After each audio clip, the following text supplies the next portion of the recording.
Sometimes right when we start the show, AJ, I'll have a big old fat sneeze.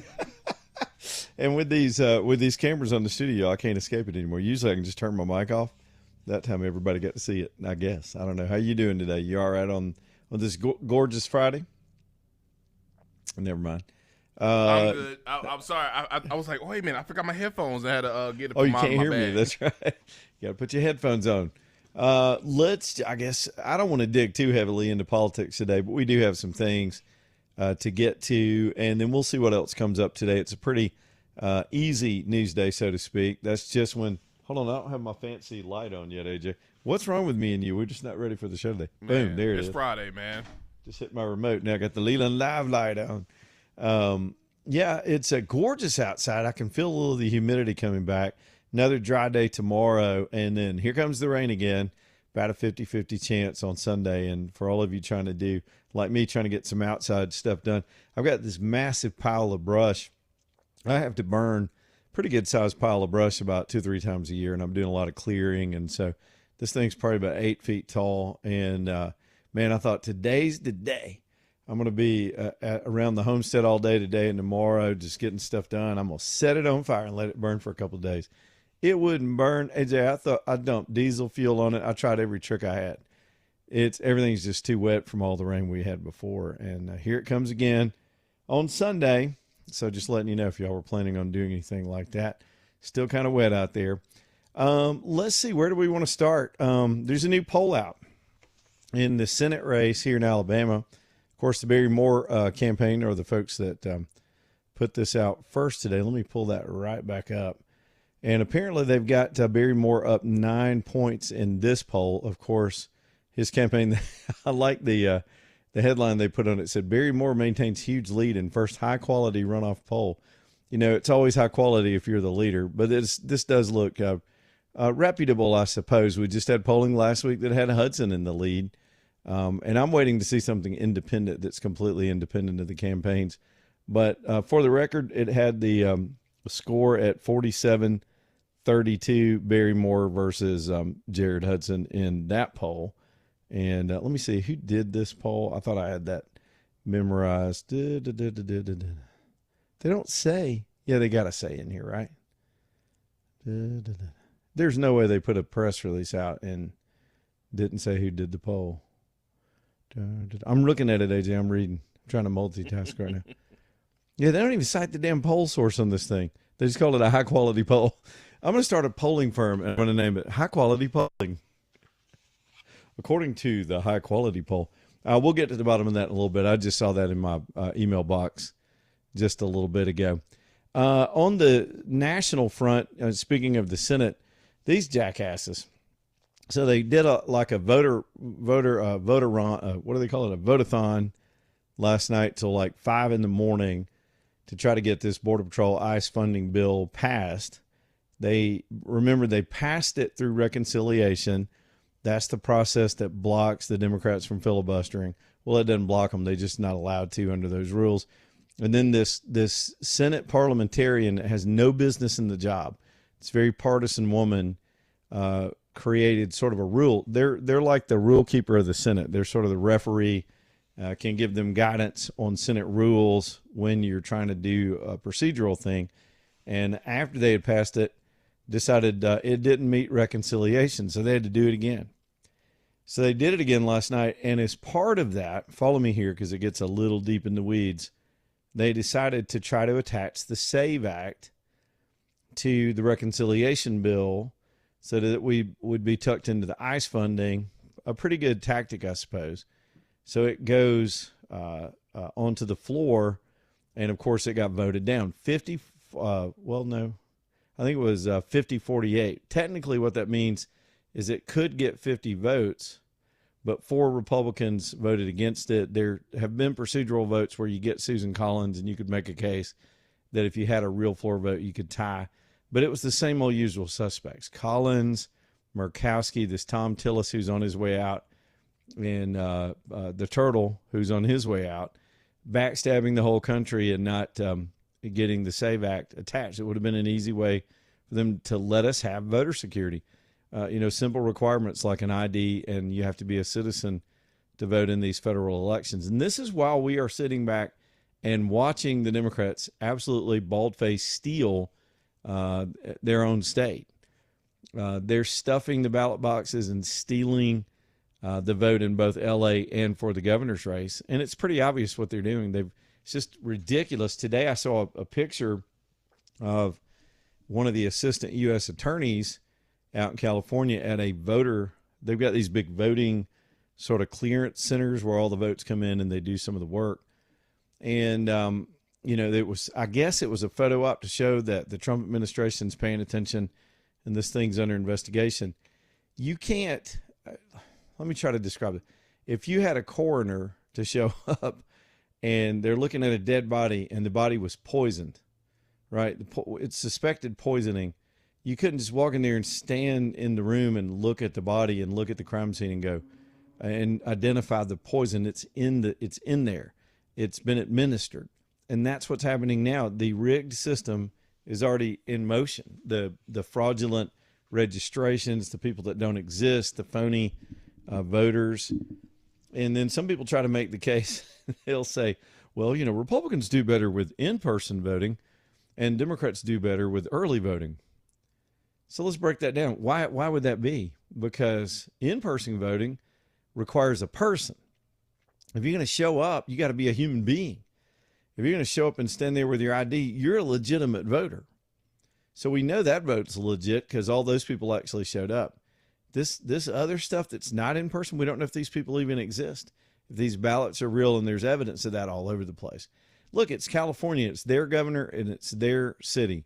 And if they want to continue to run things in the ground, I hate that for them. But it's what the left always does. These people aren't good at managing things at all. They manage decline. Whenever California brags, I'll never forget a lady calling here from California a couple of years ago, sort of insulting Alabama and talking about the statistics now in California. And she was correct. They still have an incredibly thriving economy, but it's on the decline. They're going the wrong way. Silicon Valley and the incredible agricultural industry they've had there for years, they peaked years ago. They're still coasting off their previous success. And the Democrats come into office and they're just managing decline. And so they're going to get more of the same. And you hate to see that. What that also means is more Californians getting the hell out and coming to live around us, going to Florida, going to the southern states, heading to Texas. I'd rather them kind of stay there. But they're going to continue to get what they ask for. And when you look, another theory I have is you see all the craziness from the American left right now. They have just gone nuts. If you feel like some kind of right winger in your beliefs about mainstream America, the truth is you would have been considered a moderate just as short as 20, 25 years ago. You weren't anywhere near the right. They have gone so far to the left. What was normal and moderate and reasonable in the 1990s now looks it looks you're a Nazi, right? Unless you actually are a Nazi and you got a nipple tattoo of a Nazi symbol, then they'll get behind you if it means winning or not winning. They're an amazing group of people right now. Then you take Chicago. Here's another failure of theirs. It was formally announced today. We'd suspected this for a while. And one of my sons is about to have to move there for at least a year, part of his training. And I will look forward to visiting. I've only been there once. And so the Chicago Bears announced today they're getting the hell out. They're not even just leaving Chicago. They're going into Indiana. They're crossing over the border, and they'll still be near the lakeshore. I saw an aerial of the site today, but they're getting out of the city of Chicago and away from the state of Illinois. It's twofold, and I understand the argument. I think some of these cities are overpaying. I'm not so sure I'm crazy about tax dollars and infrastructure going to prop up these very wealthy sports franchises. However, it is a town thing. It's an image thing.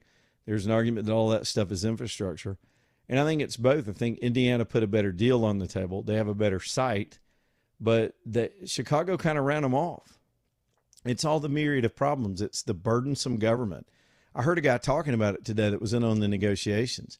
Even when they knew the team was going to leave, they wouldn't let go of some of their bureaucratic rules that they've established for themselves in their city. And then you got the crime. in the new location, you can go tailgate without getting shot. Chicago is running people out just because of violence. It always happens. Natural segue to what happened in Birmingham last night, somewhere on the west side. No surprise whatsoever. 7 people get shot. Mass shooting, 2 people dead, 5 people go to the hospital. Total embarrassment for the city. And the media will forget about it by tomorrow. Because it's kind of routine nowadays. So all that stuff in the news today. Man, I don't want to be a Debbie Downer, though. We're going to come up with some more interesting stuff to talk about. Here's a good news story. We had a good jobs report today. It came in almost double expectations for, I think this was the April numbers, which is good. No, these were the May numbers. And everything's being teed up right now for continued success. The biggest impasses, the 2 biggest general stumbling blocks of more economic activity, well, 3 things, if I had to kind of call them out. First, this oil price with the situation with the Strait, we know that can end overnight. Secondly, the interest rates on lending and particularly for housing, stubbornly high because of Jerome Powell and his politics. We hope in a couple of weeks we start to at least see some conversation, if not an actual rate drop, but some conversation about that subject. So that'll start to give consumers relief later in the summer. And then, of course, we're in this lull period when you cut these deals and you create these jobs and you get all these announcements. You got to have time to get the buildings out of the ground and the hiring to take place and the training to take place so people can be on the payroll. The good news is we've got a lot of people going back to work now. We're so spoiled in America when our economy is good. We forgot how bad it was 2 years ago with people just giving up. Now, I heard a statistic the other day that, and I think this is correct. I hate to misquote statistics, but I'm having to do this from memory. 2 in 5 adult male workers that are working age and able body are not even trying anymore. They're not even applying for work. I'm like, what the hell are people doing? That does change the employment numbers because that's a measure of people that are looking for work that can't find work, unemployment. But you got a lot of folks that have just dipped. I got another story over here where people aren't looking for bachelor's degrees anymore. That's not a surprise. Again, liberals, left-wingers running these universities into the ground. Their products become antiquated. It's not needed to be successful in a modern economy. And you got kids that don't see the value in it. Those numbers are dropping precipitously of kids that are graduating. And part of that is they watered it down. That's why the universities are having to go back to having standardized testing for a measure of letting kids in. They got kids in their classes that can't do math. They got kids in college that can't do middle school math all over the country. There's report after report about it because they dropped the standards and let everybody in under this fake standard. And now the meaning of it, the value of it is going to hell and kids don't want to go. It's really complex subject, but fascinating. I'll share it with you later because I do have some stats in there. That kind of sets us up for today. I think that's enough things in my little opening ramble. Lonnie's Furniture Company bringing you the show this afternoon. Reggie sent me the pictures of those sectionals. I love it when my sponsors keep us up to date. And as soon as he gets a truckload in and they get it all staged and he's got it where it's photo ready, he'll send me pictures of the new stuff. Saves me a trip. But boy, they have these massive sectionals that just came in at incredible prices. And these things do a little bit of everything. They've got mechanical, what did he call it? An auto chassis, a power chassis, where the chassis actually moves with a button. You don't have to kick them out and do all this mechanical stuff. Smart recliners, dumb recliners. I'm more of a dumb recliner guy. Just I can hit the lever and take a nap, man. I love that. But these sectionals, they'll hold your whole family and then some. So if you're looking for a cozy room, you're looking to build out a movie space or a football watching room or any of these things, y'all go to Lonnie's and check these deals out. They just got, whenever they get an oversupply of one thing, they're smart enough to discount it and move it so they're not one-dimensional on the floor. They like to keep samples of a little bit of everything on that almost acre-sized floor. And then they like to rotate things and have a lot for you to look at, even though they can keep it in the back in their warehousing operation. But take advantage of this sectional deal while we're heading into the summertime. Kids are out of school. I remember just sending mine down. We had this basement room when my oldest were growing up, and we'd say, just go downstairs and get them out of your hair for, for the day. And they're happy to do that. And they had a lot of room to stretch out down there. Y'all, it is Lonnius Furniture Company off exit 280 on I-65, LonniusFurnitureCompany.com.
All right, it's 2:22, and once again, a familiar scene. Well, he just walked off. Trump was standing there at the cameras live.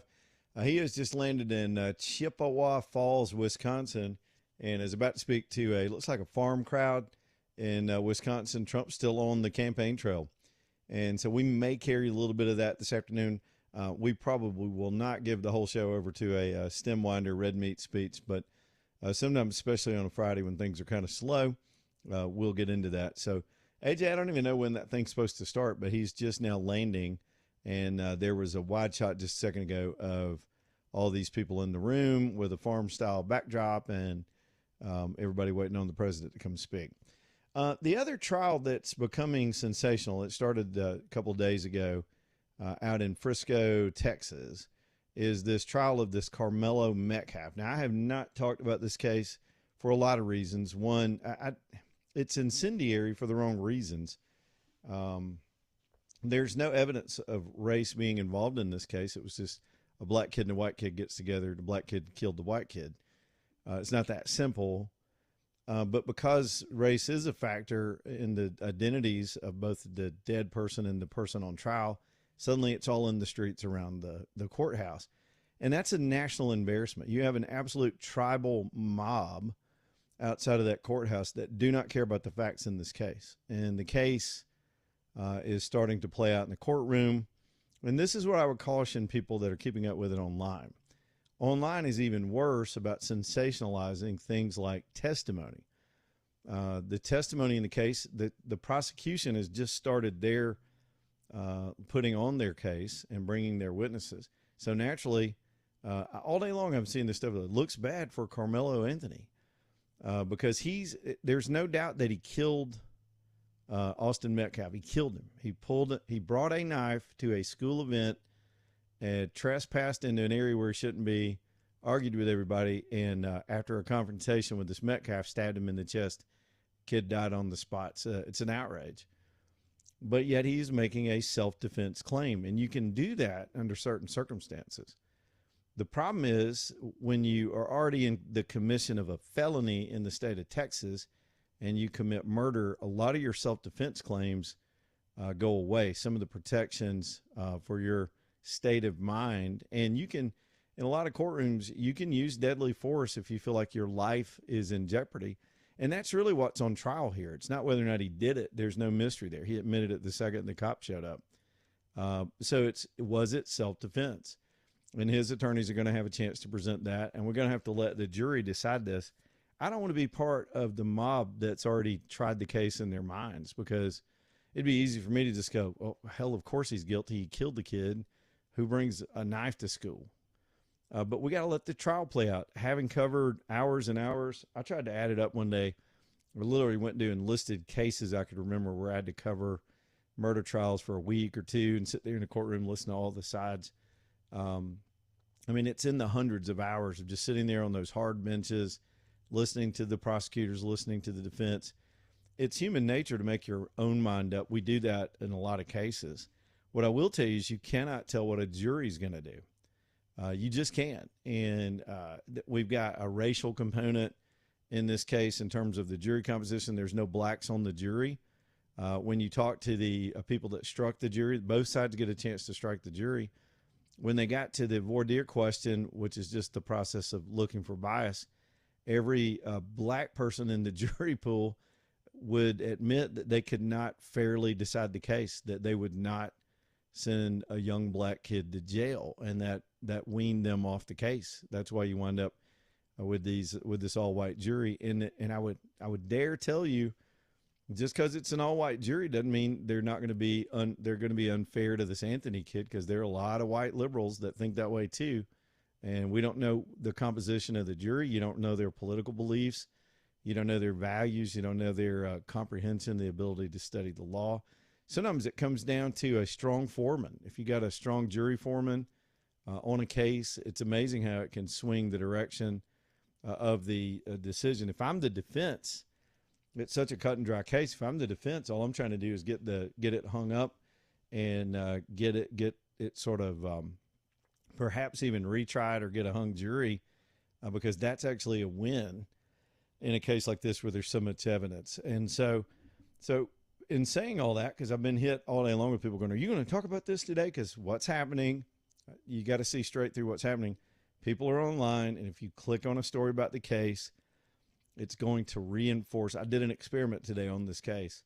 It's going to reinforce whatever side you've already chosen. If you're reading a story that's pro Carmelo Anthony and you click on that, it's going to give you more stories claiming he's being framed, he didn't do it, and misquoting the testament. I've seen that all day today, and misquoting the evidence. There was a grainy video that was presented that showed the composition of the crowd, and it flies in the face of the defense argument. But that's up for the jury to decide. But people can talk each other into anything. And then you've got some straight up angry bigots out in the parking lot trying to start fights with people. And this thing has the capability of spilling over into an incendiary incident, which, by the way, if the SPLC was still in business setting up stuff like this, because they've been busted now, good Lord, what a crazy story. Yeah, I could see how they'd put money and activism on the ground to make this go, to create uneasiness in our society. I don't want to be part of that. I've got to sit back and trust the system to listen to the evidence of both sides.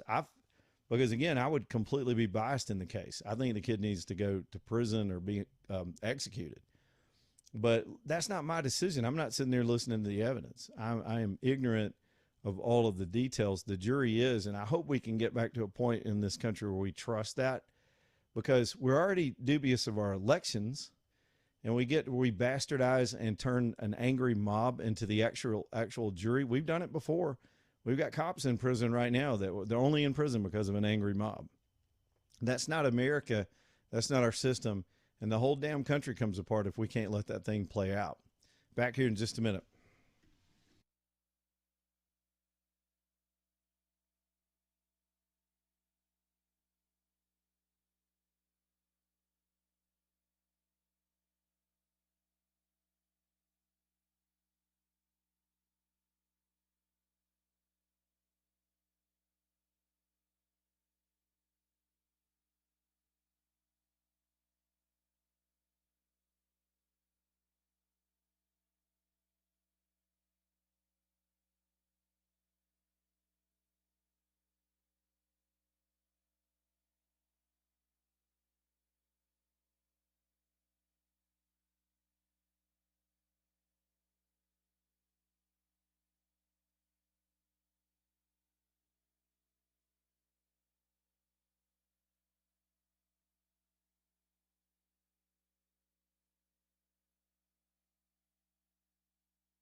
Got to turn my mic back on. 234 Leland Live.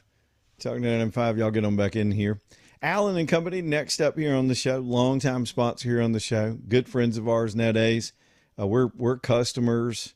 They've been with us for years, and I'm telling you, it's nice to have a go-to place when you want to do some gift giving or treat yourself, or you have a special occasion when you're working with a wonderful family, just a sweet family that just really, really wants you to be happy. And look, they're in business. They're going to sell you some stuff, but they want you to get it right. So there's no pressure. You're not going to get pressured into something that they're just trying to move that's maybe that they've put on sale because they need it out of there because nobody else wants it. That's what some stores do. They got to move that product. That's not Allen and Company at all. They'll design something from scratch so it's exactly what you want, give you ideas, and let you play around to figure it out. Fellas, I'll just tell you, she may have known exactly what kind of ring she wanted since she was 6 years old, but a lot of times there's as styles change and trends change, they've got some deciding to do. Let her go by and just shop till her little heart's full, and then give it some time because she'll change her mind. And then when she's finally settled on it, Allen will work with you the whole way. Let her browse and shop until you've settled, and you can double back and make the purchase. And they've got ways to help you with that too, with finance companies and whatnot. It's just a wonderful experience. I love low pressure environments. Some people like to be shown, things or told what they want. I'm not that guy. And some of y'all are like that too. You don't get that at Allen and Company. You just get a nice hometown experience with incredibly beautiful stuff. It's Allen and Company in Vestavia on Highway 31. Allen and Company. All right, I got to go back to the Chicago Bears story because to me it's one of the more interesting things today. And I know it's sort of a sports story, but it's also a PR story. It's a governance story. It's a government story, but and an embarrassment to the city. And I don't have any interest in embarrassing the city of Chicago, but I was trying to scroll through the story, and I do not know the answer to this question. And I don't see it on this first. I actually looked through 2 or 3 of these during the break, but I don't know if they're still going to call them the Chicago Bears. It would seem weird not to call them the Chicago Bears. My whole life they've been the Chicago Bears. But, and I don't watch a lot of NFL football anymore, but that's such an identity thing for the city. And they're moving to Hammond, Indiana. I can't imagine they're going to call them the Indiana Bears. But they did turn them into the Indianapolis Colts. You remember what they used to be, AJ? What was that? They were the Baltimore Colts. And my whole life they were the Baltimore Colts. They moved them to Indianapolis. Now how does Indiana have 2 pro teams now? That's ridiculous. So, Birmingham can't even scrap up. We can't even get close. Now, and sometimes they'll broaden out the name of the team. In other words, for a while in football, they were the Boston Patriots. And then I can't remember what year they did this, but they then became the New England Patriots. That made it more regional. And Charlotte, they made them the Carolina Panthers. And so both states sort of adopted the team. That whole region adopted the team. So I could see how they'd try to come up with a different branding or something, but I don't know how they're going to bump Chicago, leave Chicago in the dust, take all the money, build a big mega stadium, and turn around and still call themselves the Chicago Bears. Even though Hammond is apparently, it's just a suburb. It'd be like when let's take the Birmingham Barons. When they were down in Hoover for all those years, didn't they? They were still the Birmingham Barons. Then they moved back to downtown. So I don't know that geography is 100%. The location of the stadium is 100% it. Chicago is the city they're attached to. It's the city of the franchise. So maybe they're just going to keep the Chicago name. So the only difference, as far as people watching it on TV, nobody will care. It's about the fans in the city, and I wonder how they feel. I wonder if people that live there, this is a political embarrassment to politicians because they want to attach themselves to success anywhere they can, and when they become too obtuse to keep businesses. And let's face it, this is a protected NFL franchise, but it's a business. I mean, they've got to invest. They got to make money. They got to have success. They got to put butts in seats, and whatever those challenges are to be competitive nowadays, they've got to be able to do it. And so just like any other business, if it becomes too difficult, you start looking around. The problem is, let me argue the other side of it. We've got so many cities that have gone deep in debt and made bond issues and built these megaplex, multi-billion-dollar, well, at least now it's like $1 billion stadiums. These high-tech, incredible stadiums. The biggest one I think I've ever visited was in Dallas. I got to see where the Cowboys play. We had a college kickoff game there a few years back. I think that was, 19 years ago, and my son lived there, so I was like, got to go there and watch that game, and that was impressive. It was very, very impressive facility, and I can see the fan experience would be a lot better in a newer stadium with better parking and safer conditions. I'll say this, though, those fans will pay for it. It'll be expensive. Parking, the concessions, the jersey stuff, all that'll get more expensive when the overhead goes up. It just has to. That's a function of business as well. All right, let's talk about some things. We'll go to the phones. Y'all can throw stuff on the table today. I'm pretty loose. I'm sort of hyper caffeinated and kind of bored. There's not a screaming headline in the news right now. Here's Brent on line 4 to get us started on the phones. What's up, Brent? Hey, thank you for taking my call, Leland. I love your show. I wanted to ask you about, I know that Jared Hudson is in the runoff now, and I know that he's a friend of yours, and I voted for him. But I just had a question about the ad. I heard that his opponent kind of did an attack ad. I don't know if you've heard it yet or not, but basically it says that he's being funded by Democrats and that he's a rhino, he's a Republican in name only, and that he's against the SAVE Act. Oh, yeah. He's for illegal immigration and not against it. And basically, I understand, why the opponent would do that, but I just don't think there's much facts backing that up. And so they're not. Get your take on that. There's no fact backing that up. Here's the deal. I don't know where all Jared Hudson's money's come from. I know that. I just don't sit and stew over that stuff in particular. They might have. What happens is when you're trying to doo-doo up your opponent, you'll find any guilt by association connection. So if you got a single donor that's also contributed to somebody that's on the hit list or on the bad person list, you put that in an ad and exaggerate it. So what they've done is try to make some loose connection that he is a closet Democrat stalking horse candidate put up by the Democrats. Well, they weren't saying that when he first got in because they were ignoring him because they didn't think he had a shot because he's a newcomer and he wasn't connected into their good old boy system. And so but then he surprised them and he started performing very, very well. All I can say is personally, it's not like we go camping and hang out all the time, but when I first met him, I liked him. We sort of hit it off as friends. I always had respect for his life's work, what he tries to do. And the minute he got in, and in full disclosure, I met with him before he got in. He wanted to get my 2 cents worth on his candidacy, and I told him all the bad stuff. I told him all the sacrifices and how hard it was going to be to raise money and get a team together, but he pulled it off. And I was a doubter. I mean, I liked the guy, but I was a doubter that he could be too successful against the money machine. And then he proved a lot of people wrong. So I'm just saying the ad is a complete smear and it's not accurate. I could just flat say it's a lie. And politics does that all the time because it works. And I've given that speech so many times. If you can just say anything negative about any politician, we are predisposed to believe that first. We just are. And for good reason. They've all let us down. And so the easiest thing to do right now is the same thing the Katie Britt people did to Mo Brooks and Mike Durant. They dirtied them up and made them look like sneaky carpetbaggers that snuck in here and they're not legit. Jared Hudson is as conservative as anybody I've ever met. He's solid as a rock. I think Barry Moore's solid as a rock. I think they're both good guys. But to see them dirty each other up and lie about their personal beliefs is just, it's why politics sucks, and it's why we get the crappy politicians we do. I loved your answer, and I just wanted to say that if they weren't worried about him, then they wouldn't have had to do that smear. They're freaked out. He's got the Trump endorsement. Once he got in the runoff, look, Moore's done well to get the Trump endorsement, and he is clearly the establishment candidate on the Republican side. All of the people I know that are good friends of mine, I don't mean that as a slur, but they do this for a living. I've worked in campaigns with them. These are the insiders that have friends and relationships, and they've known him for years, and they're behind him for the same reasons because they've known him for a long time, and that's fine. But that's the crowd. It's the crowd that likes to know who they're dealing with and have somebody that they can get behind and support. And so that's what we're up against.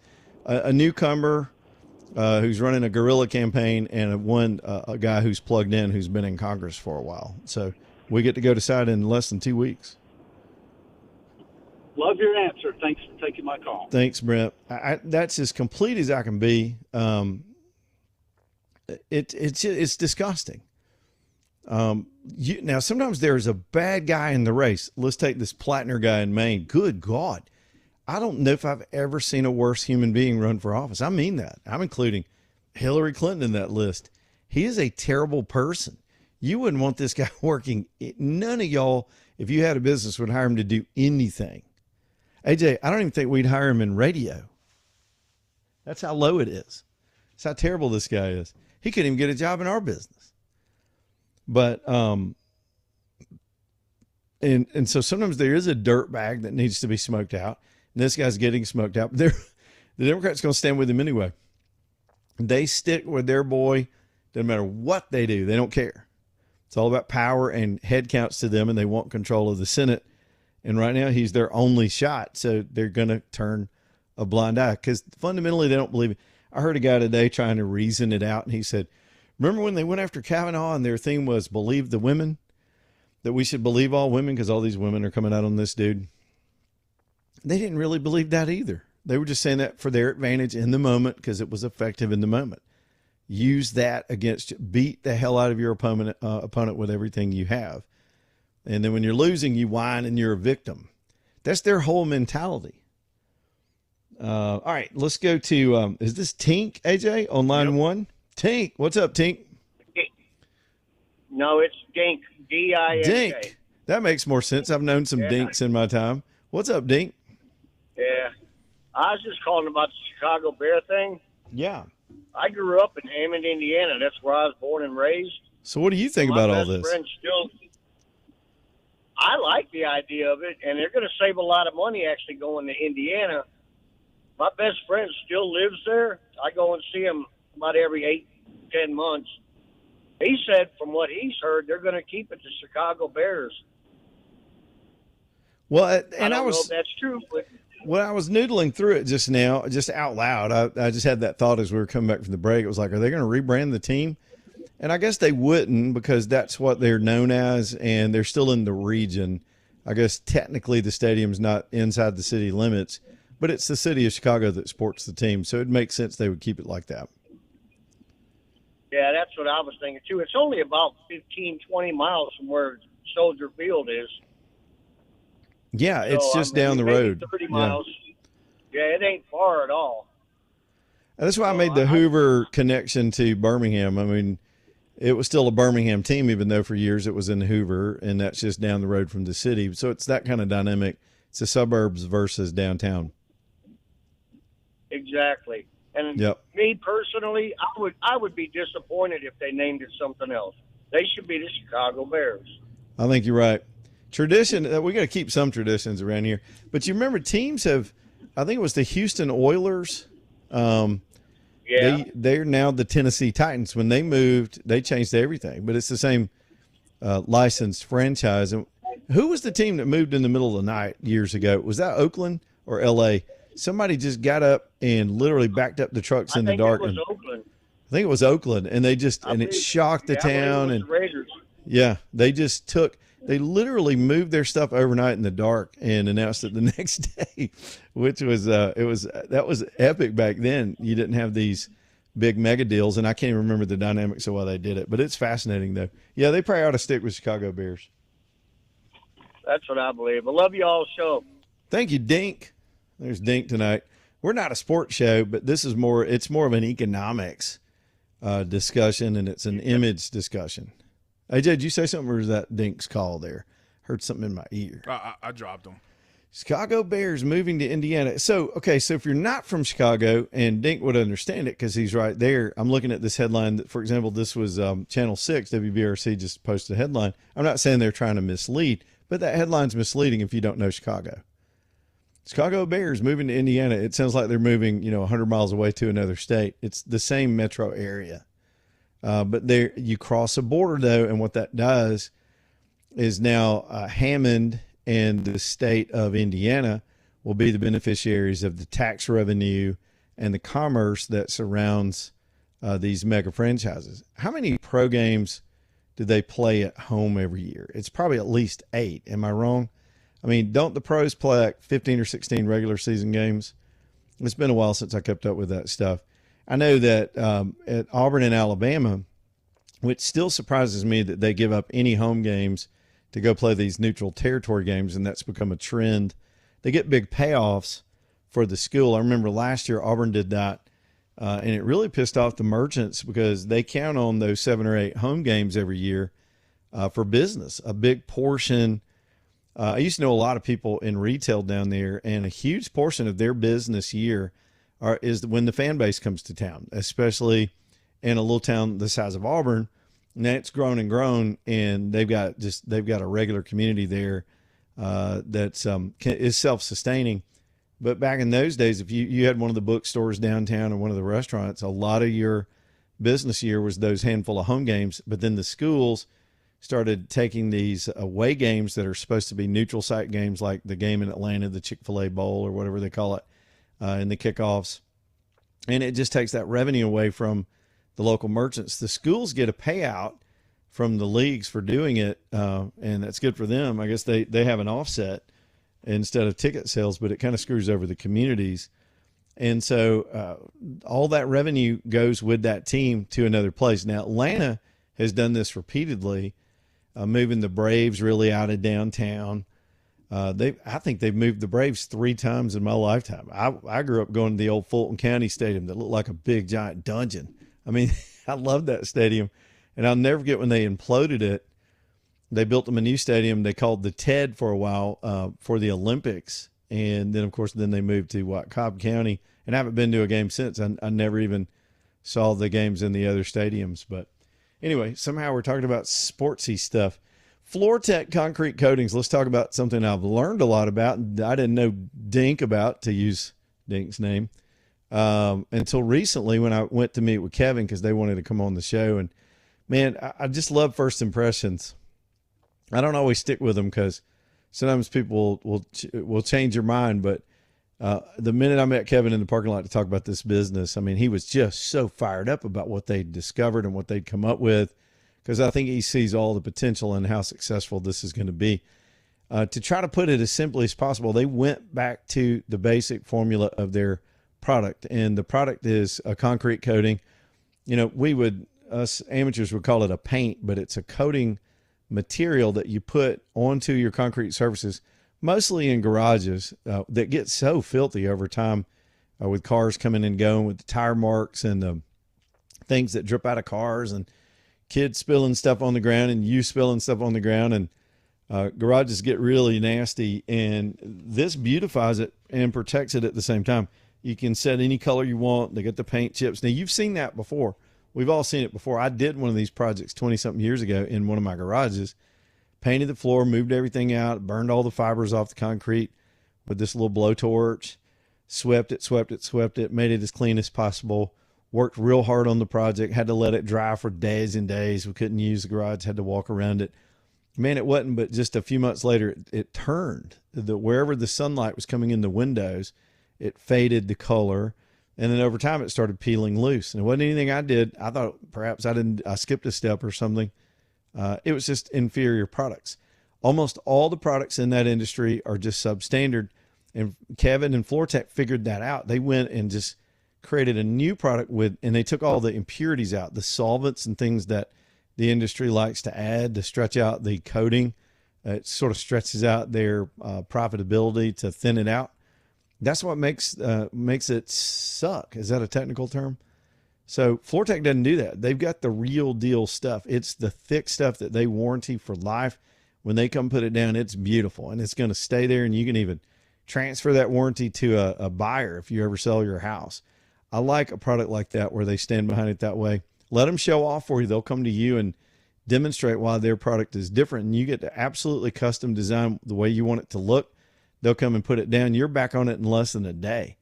I mean, because it doesn't have all the impurities and the solvents in it. It dries quick, fast, durable, beautiful. Check it out. Garages, patios, sidewalks, pools, driveways, whatever, commercial showrooms. It is FloorTech, T-E-K, FloorTech concretecoatings.com. FloorTech, concretecoatings.com.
You know, some people are just suited for the jobs they do. I've talked about it all the time. I would never make a good cop because I'd shoot somebody on my first day. I'd just shoot somebody on the first day out. I couldn't be a good school teacher because they won't let you smack the kids around.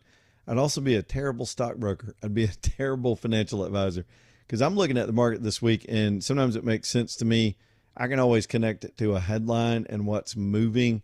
But like 2 days ago, we were down 600, and then yesterday we were up 800. Today we're down 600. Markets are volatile. A lot of stuff's on the line. What you need is a wise counselor. You need somebody that has done this for years, has a calm, analytical approach. There's no day-to-day herky-jerky emotions involved in these decisions. It's just Danny Knowles, my lifelong friend, that can sit down with you, with his sons and his team, and get you on track or give you some sound advice. You don't even have to take it. I'm just arranging a meeting. Danny's not even one of these kind of guys. A lot of times you'll hear financial advisors going, if you have at least this much money. In other words, they don't want to fool with you if you haven't already collected a nest egg. Danny does not care. He just wants to get you going, and he'll put their team to work and get you started, because some people get wiped out. Stuff happens in life and you have got to start again, or some of y'all just got a late start and you really need to get on it. He doesn't mind that. And then on the other end of that, if he'll take care, think about it, if he'll take care of folks that don't have anything, there's not a whole lot of profit in their business to give advice. Think what he's going to do if you do have your own funds and you do have your own retirement that you're in control of, but you'd like a better return. Yeah, they're going to work super hard and get that return for you too. That's just fair. Danny hasn't forgotten how we grew up, and I like that about him. It's the Knowles Group. Y'all listen to their show on Saturdays and Sundays. here on the station, the knowlesgroup.com, N-O-L-E-S, by the way. And every day, I mean, if you're just out running around in the afternoon on Saturday or Sunday, you can learn a thing or two while you're knocking out the errands, especially on Sunday when it may be raining. It's the Knowles Group. In the meantime, just call and set an appointment and see if it's a good fit for you too. N-O-L-E-S, the knowlesgroup.com, the knowlesgroup.com. All right, I'm going to take a little breaky poo, and we'll come right back here and do some more headlines and take some more phone calls back in a minute.